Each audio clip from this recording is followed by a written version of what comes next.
Voilà, nous sommes de retour pour vous parler un petit peu des encres aujourd'hui. Alors, on va pas parler de toutes les possibilités de rangement. On a déjà fait des vidéos sur le rangement des encres que vous retrouvez sur le guide rangement ou sur YouTube dans nos playlists. Là, on voulait vous montrer de quelle façon est-ce qu'on va gérer nos encres dans notre quotidien, c'est-à-dire gérer peut-être les recharges, les pads de vide, comment faire lorsque l'on a à compléter ses collections aussi. C'est toujours un problème parce qu'on se dit il va falloir que je mette une demi-heure, que je resélectionne, que je re-regarde les couleurs que j'ai, petit pad, grand pad, que j'aille voir ce qui est disponible sur les sites, etc. Donc ça devenait un petit peu compliqué. Donc, ce que j'ai fait avant, donc ça ce sont les nouvelles encres que j'ai rentrées. Donc j'ai autant des Distress que des Ink. Voilà, j'ai un peu plus de Ink. Je les avais un petit peu abandonnés ces derniers temps, mais là j'ai décidé de compléter un petit peu ma collection. Et donc pour ce faire, je vais avoir toute une partie nuanciée dans mon organiseur Mocha où j'ai référencé un petit peu les encres que j'avais, mais aussi les feutres, pour que ça aille beaucoup plus vite lorsque j'ai à me réapprovisionner ou lorsque j'ai à compléter mes collections.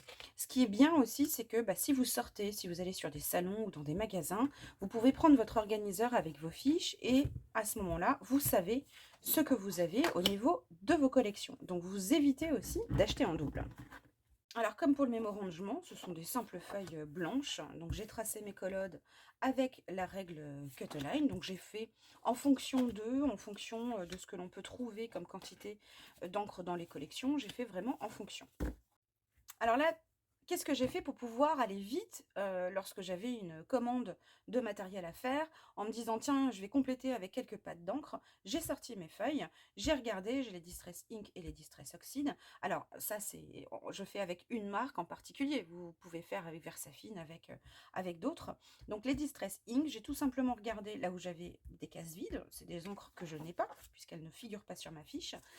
J'ai rajouté aussi sur les Distress Ink grand pad avec un G grand pad P petit pad. Donc je sais un petit peu petit pad, c'est des choses que j'avais au début, je connaissais pas encore les encres, je prenais des petits pads pour voir un petit peu dans mon quotidien si c'est des encres que j'utilisais beaucoup. Donc effectivement, c'est le cas. Donc j'ai décidé à un moment donné de compléter avec des grands pads. Et j'ai laissé aussi ici de côté une petite colonne pour griser lorsque j'avais la recharge. C'est le cas ici par exemple, j'ai la recharge. Donc là, lorsque c'est grisé, ça veut dire que j'ai la recharge pour les encres en question. Pour les Distress Oxide, pareil, j'ai regardé tout simplement les cases qui étaient vides et j'ai mis là un petit R pour dire que j'avais la recharge. J'ai fait différemment tout simplement parce que je ne les ai pas faites en même temps. Et puis là, dans les Distress Oxide, on n'a pas de petit pad. Donc je mets un R dès que j'ai la recharge. Donc les petites bouteilles de recharge d'encre, si vous les utilisez que pour recharger vos encres, c'est pas des choses que vous allez avoir à côté de vous, puisque de toute façon, ça sert uniquement pour faire une recharge de pad. Donc dans votre quotidien, ça va prendre beaucoup trop de place, à part bien sûr si vous les utilisez pour faire du mix média, ce qui est le cas par exemple chez Anna Pondu, je sais qu'elle les utilise aussi pour pouvoir faire du mix média avec. Donc à ce moment-là, c'est du matériel que vous utilisez souvent, donc mettez-le à côté de vous. Les choses qui vous servent peu, comme des recharges d'encre, mettez-les dans une boîte et hop, dans une étagère, ça prend pas de place autour de vous. Et en plus, vous avez vos fiches pour savoir si vous avez la recharge. Vous n'avez même pas besoin d'aller ouvrir la boîte pour voir si vous avez la recharge de telle encre. Vous prenez de votre fiche dans votre organiseur Mocha et vous retrouvez tout de suite l'information. Donc là, je vais ranger, je vais compléter mon nuancier en même temps. Et pour ça, donc je vais prendre mon bac où j'ai mes encres, Distress, comme ça vous allez le voir un petit peu mieux.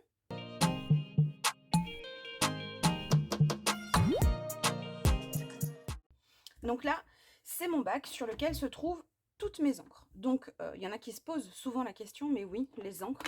Alors, j'ai pas testé toutes les marques, mais mes encres, je les mets sur la tranche. Ça fonctionne très bien. On peut les utiliser encore parfaitement. Ah, je vais commencer à avoir un petit peu manque de place. Il est certain que je ne vais pas forcément utiliser toutes mes encres. Donc jusqu'à présent, j'avais un bac où j'avais toutes ces encres-là. Je n'étais pas embêtée par la place, etc. Donc je pouvais les laisser. Là, il va falloir que je me pose des questions parce que du coup, soit j'ai encore de la place un petit peu sur mon meuble oxygène.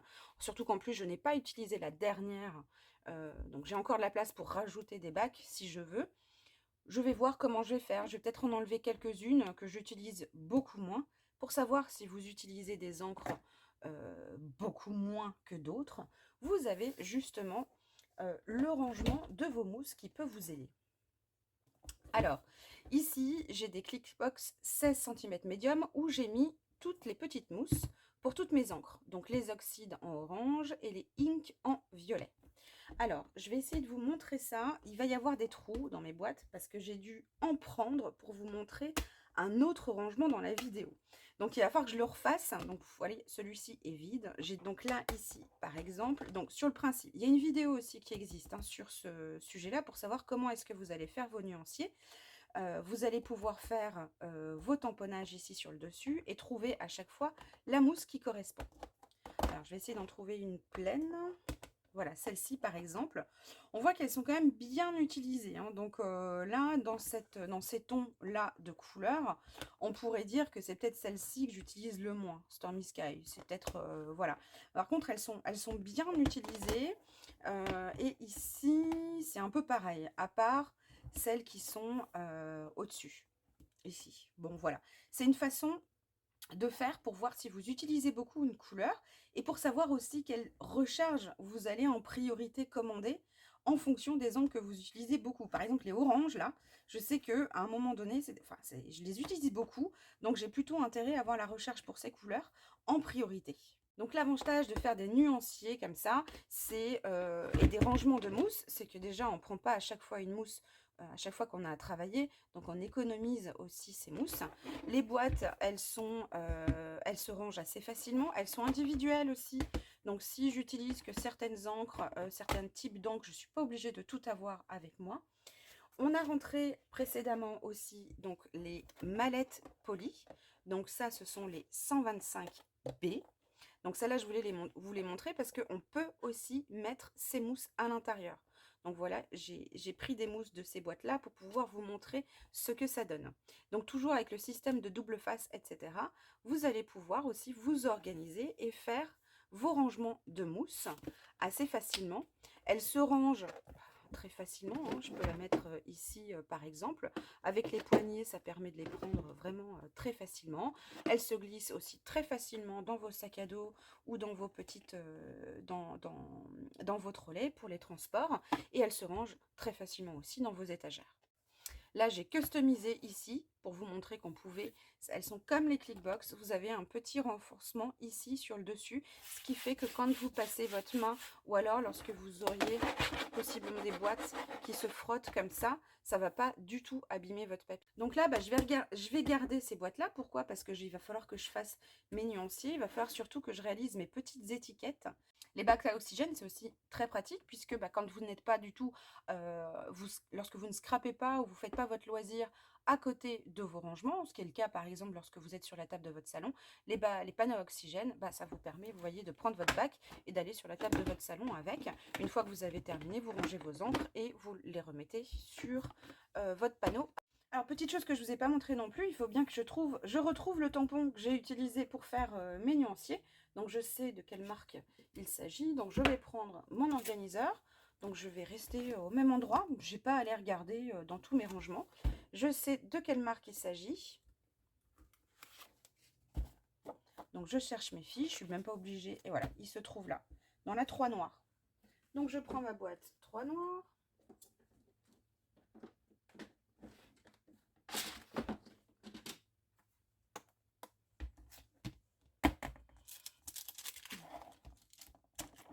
Voilà, dans laquelle je vais trouver mon petit tampon. Ici, dans ma trousse, je vais prendre, allez, mon petit bloc acrylique A6 Solent Create, les nouveaux. Je peux ranger ma fiche, elle ne me sert plus à rien du tout. J'ai trouvé mon tampon très facilement. Vous avez vu, en deux secondes, j'ai trouvé tout ça. Et puis, voilà, c'est parti.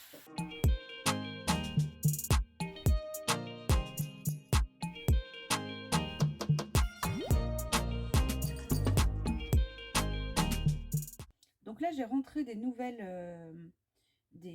couleurs. J'ai fait mon nuancier il y a très longtemps, donc il y a des couleurs qui sont arrivées entre temps, puis il y en a certaines que je n'avais pas, par exemple celle-ci. Donc voilà, donc je la rajoute tout simplement sur mon nuancier. J'ai laissé justement un peu de place pour compléter en fonction du fabricant qui complète ou pas ces nuances de couleurs. Donc celui-ci c'est déjà fait, j'ai juste à rajouter un G pour dire que j'ai maintenant le grand pad.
Voilà, donc là j'ai terminé de rentrer mes nouvelles couleurs. J'en ai plus que deux, il me manque deux couleurs dans la collection.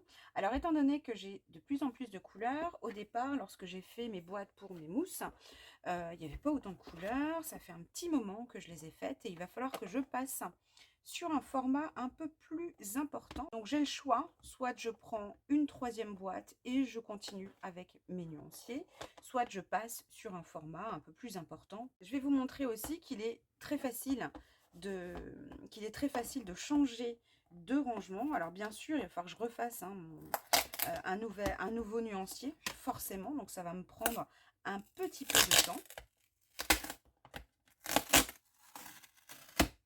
Voilà, donc on a le papier qui s'enlève très facilement. Je vais laisser mes mousses quand même pour pouvoir repérer, lorsque je vais changer de boîte, je vais quand même repérer l'emplacement de mes couleurs, donc je ne vais pas tout de suite les enlever. Par contre, c'était pour vous montrer aussi qu'en mettant du double face pour que vos mousses tiennent, le double face s'enlève également très facilement. Donc les boîtes, vous les récupérez, peut-être que vous n'avez plus de place pour ranger des tampons cling par exemple, bah, vous pouvez reprendre la 16 cm pour pouvoir ranger tout ça. Tout s'enlève, tout se change et vous allez donc pouvoir aussi moduler votre rangement en fonction, bah, vous voyez, de l'avancement. Ça, c'était il y a maintenant 3 ans à peu près. Bah, voilà, les choses évoluent, les choses changent. Et ben, ça nous permet, ce système-là, de pouvoir aussi évoluer, de pouvoir s'adapter en fonction de la quantité de matériel qui rentre et qui sort. Alors là, je vais juste reprendre du temps. Alors c'est vrai que c'est pas quelque chose que j'aime spécialement faire, mais dans mon organisation, c'est nécessaire. Donc je vais passer sur une Clipbox 21 cm médium. Voilà, alors je me suis préparée donc de 21 médium ici. Je me suis préparé 2 feuilles. Je verrai si j'ai besoin de l'autre face, si je vais mettre 2 épaisseurs ou pas. Pour la partie ici, pour faire mes nuanciers, je ne vais pas utiliser le pochoir. Les pochoirs, c'est un petit peu plus long parce que voilà, il faut le nettoyer pour pas que quand on passe des jaunes au bleu par exemple. Donc c'est un petit peu plus long, mais au moins ça vous aura montré qu'on peut faire aussi directement sur la boîte avec des pochoirs. On peut faire nos empreintes. Là, j'utilise pour ranger mes pochoirs, une partie de mes pochoirs. Mais voilà, vous savez comment vous rangez vos affaires. Moi, je sais qu'il se trouve dans mon empile box A4, qui est toujours à disposition à côté de moi. Donc voilà, sans bouger, j'y vais sans problème. Voilà, et puis je vais en profiter aussi. Je pense que je vais mettre quelques boîtes dans une mallette polie que je vais pouvoir mettre ici à disposition ou ici. Je verrai, mais pour faire un petit peu de place, ou alors je verrai, je compléterai peut-être sur mon bac à oxygène. Voilà, en fonction d'eux, on n'est pas obligé. Je peux changer hein, dans 2 jours si je vois que ça ne me correspond pas. Je peux tout à fait changer. Alors, les coins de mes boîtes, comme d'habitude, je vais prendre donc l'une des perforatrices ici de coin, donc pas celle-ci, que j'ai toujours à disposition. C'est vrai que c'est des choses, je les utilise pas forcément tous les jours, mais quand j'en ai besoin, j'aime bien les avoir sous la main. Voilà, c'est bien la 14. Donc je vais juste faire mes coins.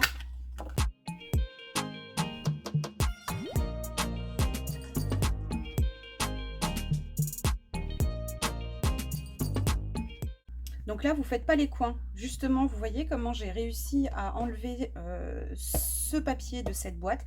C'est parce que du coup, les coins ne sont pas collés, donc j'arrive à décoller très facilement ma feuille.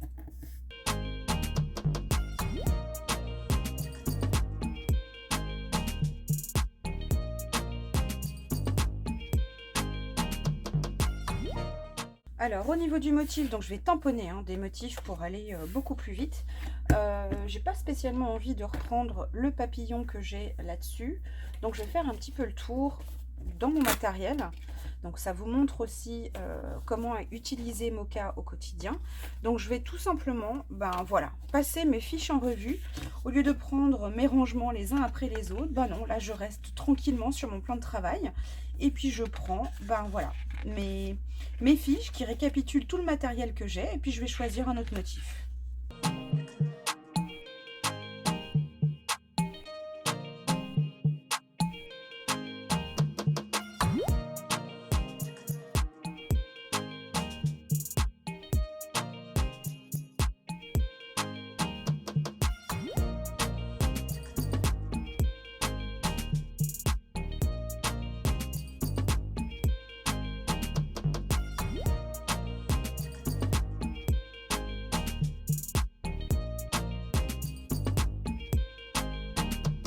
Donc du coup, voilà, c'était pas prévu comme ça, mais j'ai envie de m'amuser et de voir ce que je vais pouvoir faire avec une des planches de tampon. Alors là, on est sur du chou-flower, que je vous la remontre.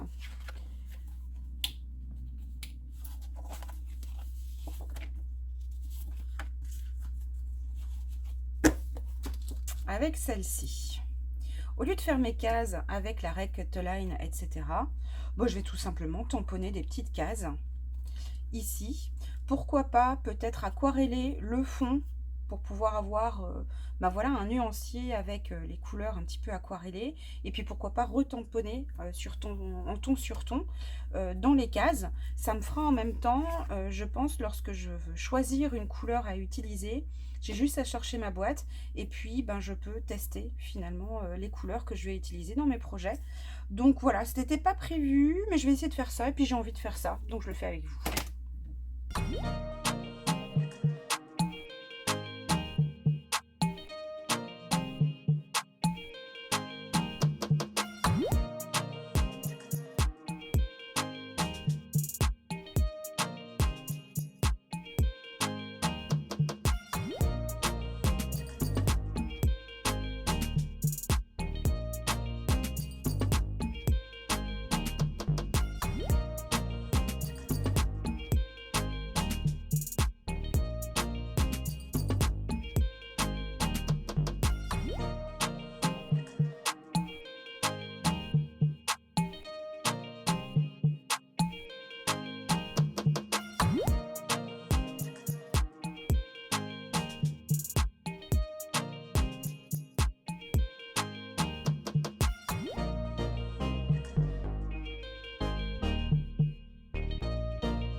Voilà, donc exemple. Donc là, je vais continuer en accéléré. Je ne vais pas tout vous montrer parce que ce n'est pas l'objet de la vidéo.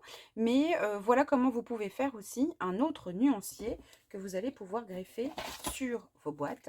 L'avantage, c'est qu'une fois que vous avez envie de choisir quelle couleur utiliser dans une gamme d'encre, vous sortez votre boîte, vous avez votre palette, votre nuancier. En tout cas, ce qui est important de voir, c'est qu'on peut toujours s'adapter en fonction des quantités, en fonction de ce qui change, en fonction de nos habitudes. Ça, il y a quelques années, quand j'ai fait mon nuancier, j'avais pas forcément eu l'idée de faire une version aquarellée et tamponnée. Bah là, je sais que ça va un peu plus me servir pour choisir mes encres. Je vais pouvoir, au lieu de les tester sur ma palette, je vais pouvoir toutes les avoir en une seule visu. Je vais trouver ma mousse facilement, puis mes encres sont à portée de main. Donc j'irai vraiment très rapidement pour pouvoir choisir mes couleurs et les utiliser. Voilà, donc je vais continuer de mon côté, tranquillement, j'ai pas envie de me presser. Et puis je vous montrerai ça dans la prochaine vidéo, toujours sur le salon scrapin, puisqu'on va vous montrer, revenir sur le rangement des cires, des seaux de cire. Voilà, et donc du coup, vous verrez, on vous montrera de quelle façon est-ce qu'on s'est réorganisé dans nos encres, en fonction, on ne sait pas encore si on va utiliser les mallettes polies ou les pop box. Je verrai en fonction d'eux, et puis surtout, je vous montrerai que c'est jamais figé et qu'on peut vraiment moduler et se réorganiser même 2 ans après. Allez, à la prochaine vidéo. Ciao, ciao!